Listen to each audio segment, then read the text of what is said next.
Hi there, my highly valued, treasured and esteemed viewers and listeners, and welcome back to your channel of choice. My name is Dr. Nath Arwa. I am a clinical pharmacist by training and by profession, and I am the founder of Progressive Pharmacotherapy Consultants, a virtual clinical pharmacy institute for capacity building for healthcare workers. The virtual clinical pharmacy institute with a difference where patient safety, medication therapy management, and optimal clinical outcomes are very crucial and non-negotiable to us. Here, we seek to remain your premier source of crucial tips for high-impact pharmacotherapy services, so I humbly urge you all to sit back and spare me part of your very precious time to share with you some tips which may prove very useful and handy in your line of duty. So I welcome you all to part 111 of our pharmacotherapy MCQ series, measuring in infectious diseases. Welcome.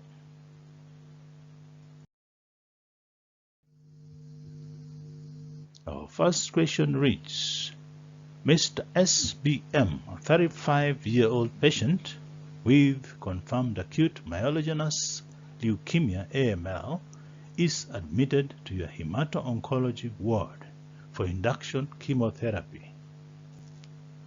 His current prophylactic meds and other medications include levofloxacin, acyclovir, and posaconazole.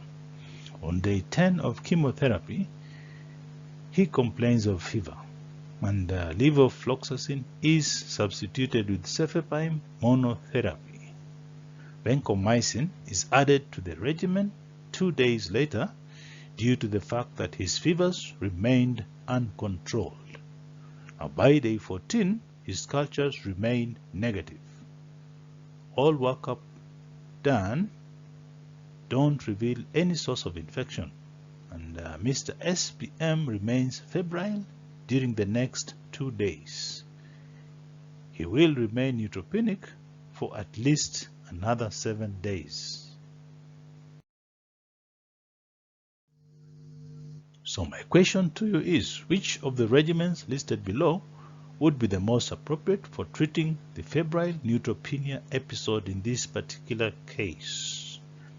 Would you choose to discontinue vancomycin, initiate linezolid, or would you choose to continue the current regimen, or would you discontinue posaconazole and initiate liposomal amphotericin B, or would you discontinue the current regimen and switch to ceftazidime and daptomycin? I'll give you 10 seconds to choose the correct answer.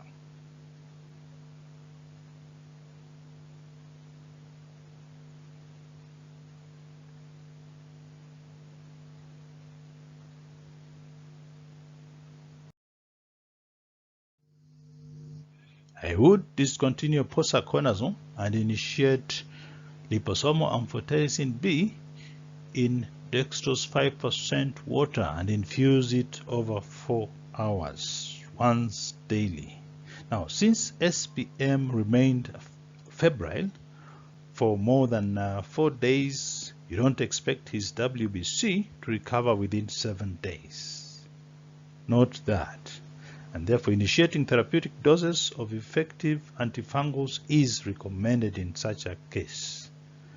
Now, since he was receiving an antifungal, which is a posaconazole to be specific, it is recommended to use an agent from a different class of antifungals, and amphotericin B would be ideal in this gentleman's case. Let's move to the next slide, please. And the question reads, Mr. SSJ, a 69-year-old male patient with lung cancer, is admitted to your general medical ward for neutropenic fever on January 4th, 2021. The infectious diseases team treating him initiates meropenem infused over 3 hours and vancomycin infused over an hour. 72 hours later, this gentleman's fevers persist. So my question to you is, when would it be most appropriate to add caspofungin candidus as empiric therapy to Mr. SSJ? Would it be on January 17th the same year? Would it be on January 7th? Would it be on January 14th? Or would it be on January 10th? I'll give you 10 seconds to choose the correct date.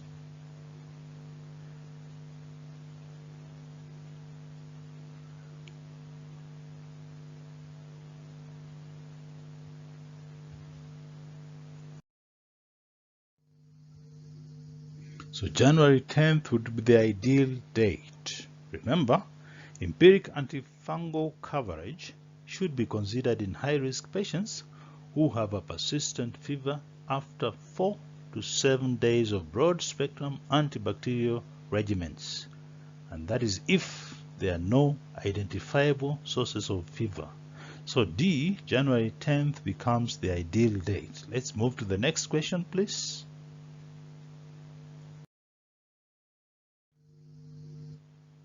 And it reads, Mr. MJJ, a middle-aged male patient, presents to your dental clinic. He has a past medical history of infective endocarditis, and he had established a root canal is planned on his teeth. One tooth will be extracted. And the fairly inexperienced dentist who has just completed his internship inquires from you as the infectious diseases clinical pharmacist specialist whether Mr. MJJ should receive any prophylactic antibiotics. So my question to you is, which of the regimens listed below would be the most appropriate in this clinical scenario? Would you choose to administer 400 milligrams of acyclovir at least 2 hours before the procedure? Or would you settle for 500 milligrams of ciprofloxacin and administer 2 doses at least 24 hours prior to the procedure? Or would you settle for 2 grams of amoxicillin taken orally as a start dose 30 to 60 minutes before the procedure? Or would you settle for 600 milligrams of linezolid as a start dose immediately before the procedure? I'll give you 10 seconds to choose the correct answer.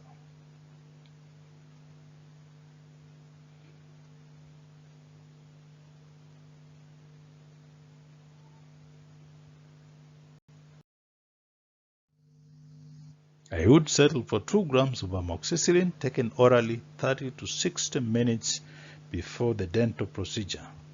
In patients without allergies, amoxicillin is the preferred and most tolerated or tolerable option to patients when we need to prevent infective endocarditis in more invasive procedures, such as in Mr. MJJ's case, especially if they have a previous history of infective endocarditis. It should be administered 30 minutes prior to the procedure to maximize peak concentrations in the blood at the time of the procedure, where inoculation of blood with bacteria is very highly likely and very high risk. Now, the level of invasiveness of the dental procedure and a past medical history determine the need for antibiotic prophylaxis in dental procedures. Now, ciprofloxacin, in my opinion, is not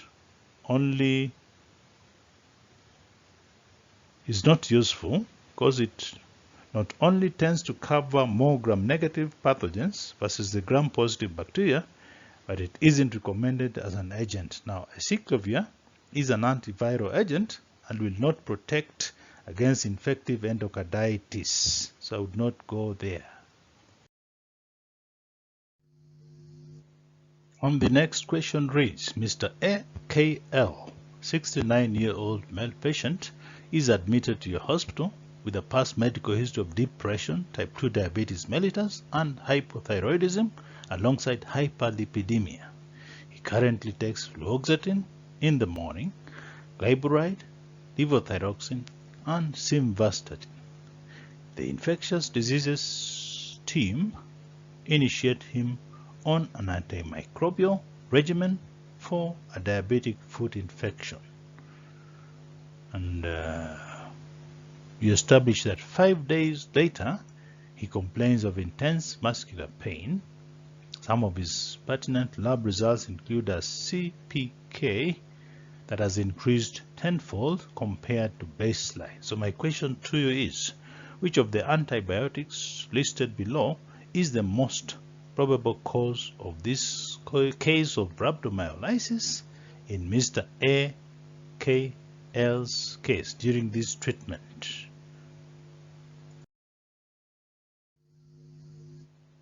Is it likely to have been caused by vancomycin, tobramycin, daptomycin, or clindamycin? I'll give you 10 seconds to choose the correct answer.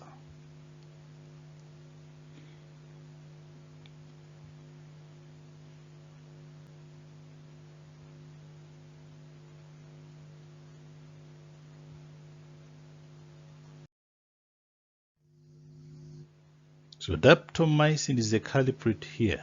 Remember, the daptomycin or cubicin prescribing information states that patients receiving current or prior statin therapy should have more frequent CPK monitoring because of possible increased risk of rhabdomyolysis. So be very careful when using it in treatment of patients with hyperlipidemia who are on statins. Let's move to the next question, please. And it reads, Mrs. TCA, a 25-year-old female patient, presents to your hospital with a chief complaint of suprapubic pain, nausea, vomiting, and fever. Some of her labs include an elevated white blood cell count. And the team gives a provisional diagnosis of pelvic inflammatory disease. And her pelvic exam revealed cervical motion tenderness as well as adnexal tenderness with a sexually transmitted disease involving her fallopian tube, thereby giving her a diagnosis of pelvic inflammatory disease instead of only cervicitis. She is admitted and initiated on antibiotics, and based on her diagnosis, for how long would you prescribe doxycycline after she receives either ceftriaxone or ampicillin sulbactam injection?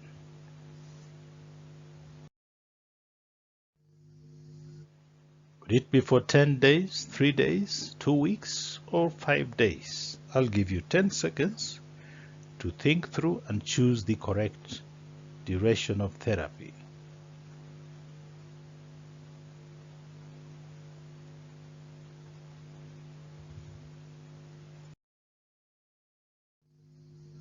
I would treat for 2 good weeks, 14 days. Now, cervicitis, that is infection involving only the cervix instead of the entire pelvic region, is usually treated for 7 days. So none of those applies to cervicitis, but any involvement of the uterus or organs above the cervix, which is an PID, requires at least 14 days of treatment according to guidelines.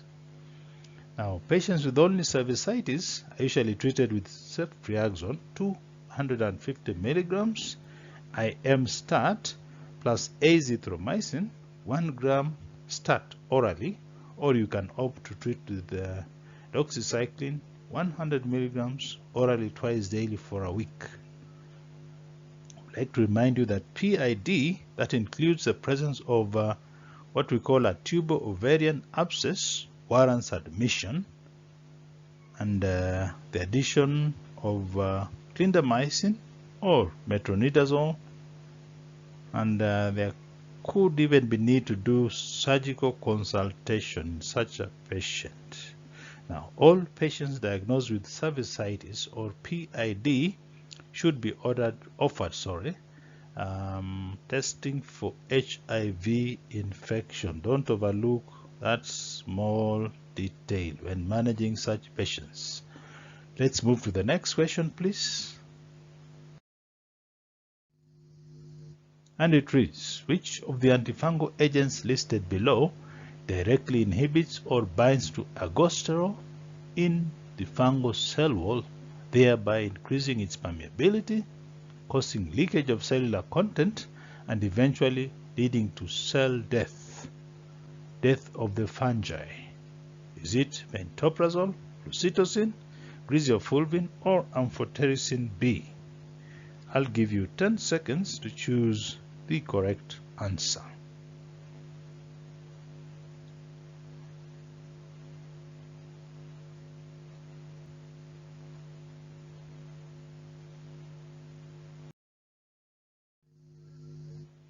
That mechanism of action applies to amphotericin B. It is the only antifungal medicine in that list that directly inhibits ergosterol function in the cell wall, and this makes it fungicidal. Now, griseofulvin inhibits microtubule formation or even function, and it also binds to newly formed keratin, so it has nothing to do with this mechanism of action described above. And then alternative B, flucytosine, is an inhibitor of cytosine deaminase, which is involved in nucleotide synthesis. And then alternative A is off the mark. That is a proton pump inhibitor. Has nothing to do with fungal infections. Let's move to the next question, please. Mandy treats Mrs. GKJ, a 67-year-old female patient, presents to your hospital with a past medical history of hypertension, type 2 diabetes mellitus, and asthma. Currently, she inhales Savant. She takes aspirin, atenolol, and metformin orally. She has no known drug or food allergies, and you established that 4 years ago she ruptured her Achilles tendon while taking ciprofloxacin for a urinary tract infection. Today, she has a chief complaint of increased cough, sputum production, and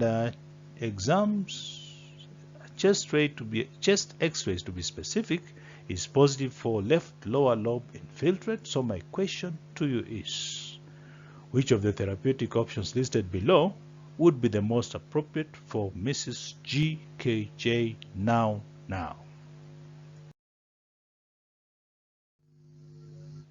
Would you choose to treat her with moxifloxacin, doxifloxacin, or would you settle for azithromycin and coamoxiclav, or would you settle for clarithromycin? I'll give you 10 seconds to choose the correct answer.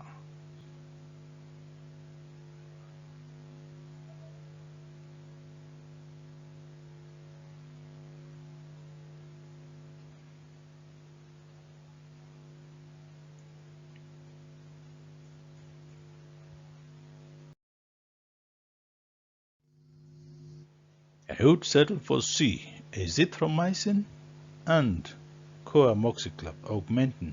Now, doxycycline and clarithromycin would not be appropriate for Mrs. GKJ given her history of type 2 diabetes mellitus. Now, moxifloxacin and azithromycin plus coamoxiclav provide appropriate antimicrobial coverage. However, moxifloxacin shouldn't be used since tendon rupture is common in patients above the age of 60 years who are taking fluoroquinolone. So that makes alternative A wrong. You remember you are told she previously suffered a ruptured Achilles tendon with ciprofloxacin therapy. So I would settle for C, azithromycin co-administered with coamoxiclav. Let's move to the next question, please.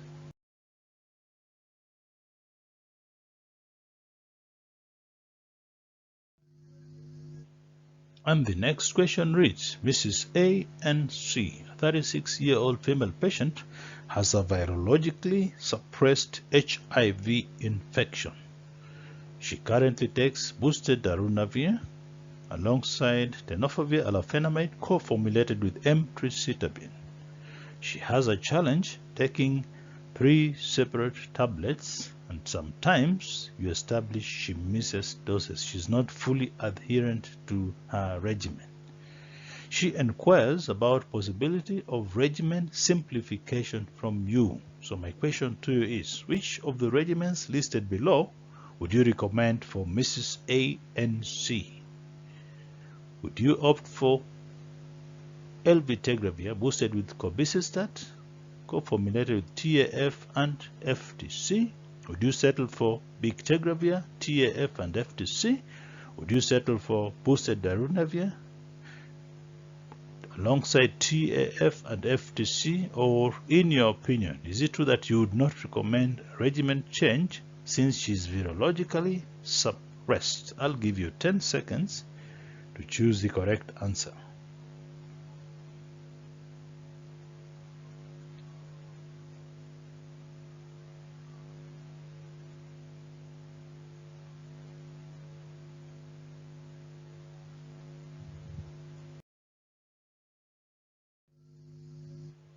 I would settle for C, boosted darunavir, that is co-formulated with cobicistat, TAF and FTC.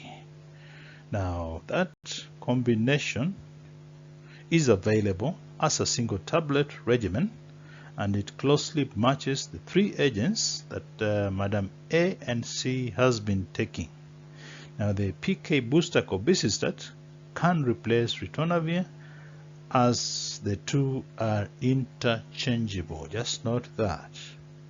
I'd like to emphasize that bictegravir and elvitegravir are INSTIs.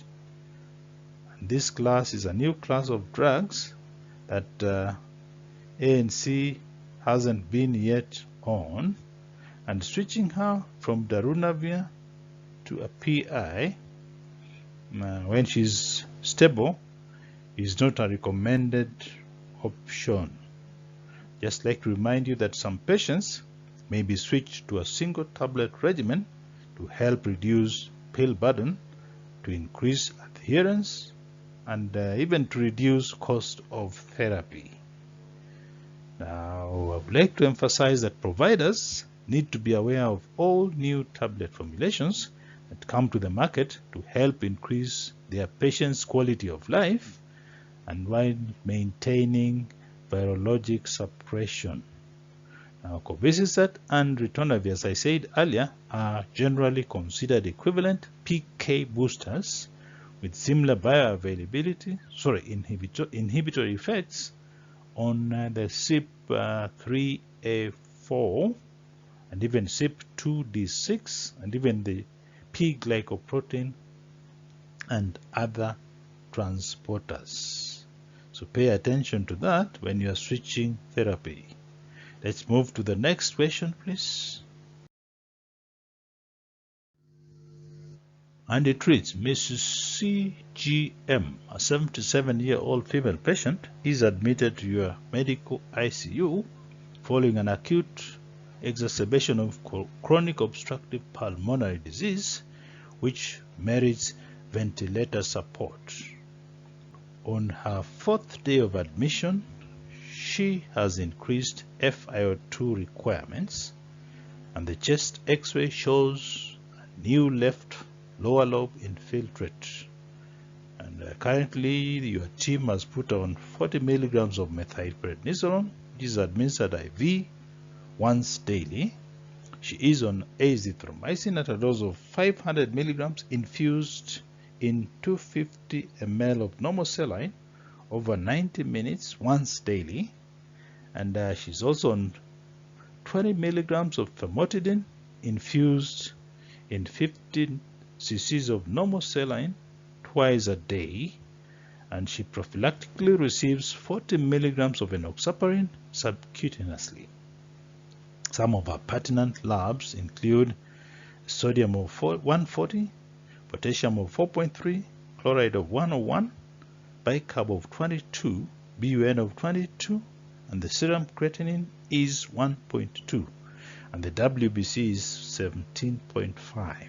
Some of her pertinent vital signs include a BP of 135/89, fairly normal, a heart rate of 106, pretty high, and her body temperature is 101.2 degrees Fahrenheit, and she has no known drug or food allergies. According to your MCQ antibiogram, the Staphylococcus aureus isolates are MRSA approximately 10% of the time.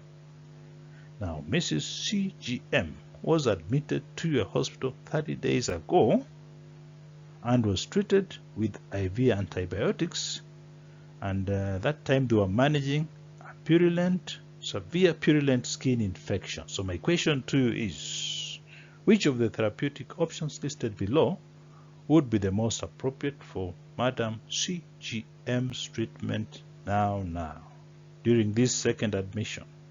Would you settle for tobramycin and ceftazidime? Would you settle for piperacillin, tazobactam, and linezolid? Or would you settle for cefepime, vancomycin, and ciprofloxacin? Or would you treat her using levofloxacin and ceftriaxone alone? I'll give you 10 seconds to choose the correct combination.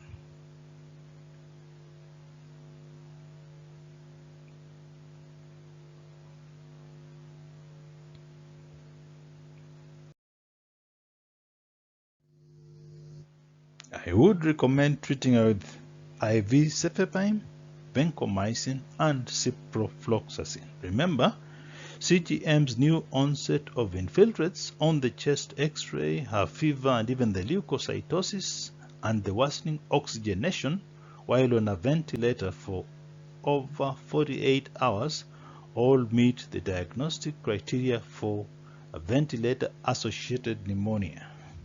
Now, the most appropriate antibiotic regimen should consist of an anti-MRSA agent plus two, note the word two anti-pseudomonas agents based on the MCQ having above 10% to 20% rates of MRSA isolates, and the patient having received IV antibiotics in the last 90 days. Answer A, that is tobramycin and ceftazidime, all that regimen lacks anti-MRSA agents, so there is no anti-MRSA coverage there. That makes it wrong. I'd just like to remind you that according to the IDSA VAP-HAP guidelines, patients with suspected VAP should receive empiric antibiotic therapy that includes coverage of that whatever I mentioned, S. aureus, Pseudomonas aeruginosa, and even other gram-negative bacilli. Now, the decision to include MRSA and dual Pseudomonas aeruginosa coverage is based on an assessment of the patient's risk factors according to that guideline, and the guideline recommend coverage of MRSA if the patient has a risk factor for antimicrobial resistance, or if the prevalence of MRSA in that particular ICU is either unknown or is greater than 10 to 20%. I would just like to repeat myself that dual anti-pseudomonas coverage is recommended if the patient has risk factors for antimicrobial resistance, or if the susceptibility of anti-pseudomonas antimicrobials is either unknown, or if the agent being considered for monotherapy has a resistance rate that is above 10%.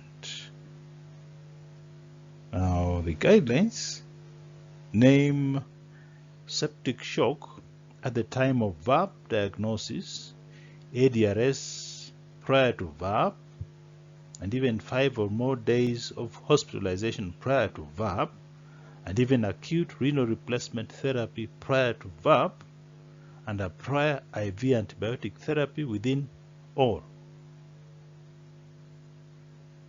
less than 90 days as risk factors to VAP caused by MDME. MDROs, multi-drug resistant microorganisms. Now, the prior use of IV antibiotic therapy within the past 90 days is considered the most predictive risk for MRSA and even Pseudomonas aeruginosa. This patient meets that criteria. And I'd just like to remind you that patients with structural lung diseases should be initiated on 2 anti-Pseudomonas agents. And I would like to emphasize that a protocolized approach to ventilator-associated pneumonia prevention is recommended and should include some measures such as maintaining the head of the bed at an angle of 30 to 45 degrees and even daily assessment of the patient's readiness for weaning and extubation. Those are just by the ways of appropriate management of such patients with ventilator-associated pneumonia. So there you have it, my highly esteemed viewers and listeners. That brings us to the end of this video. If this video benefited you in any way, I would like to humbly urge you to give it a thumbs up, to like it, to share it widely with your peers, and to leave your comments at the bottom. And if you haven't yet done so, I humbly urge you to subscribe to my YouTube channel. I would like to promise you all that the very, very best is yet to come. So thank you very much for viewing it and for listening to me. I sincerely appreciate your partnership and your continued support and your very kind collaboration, and I look forward to interacting with you in part 112 of our MCQ series. Thank you very much.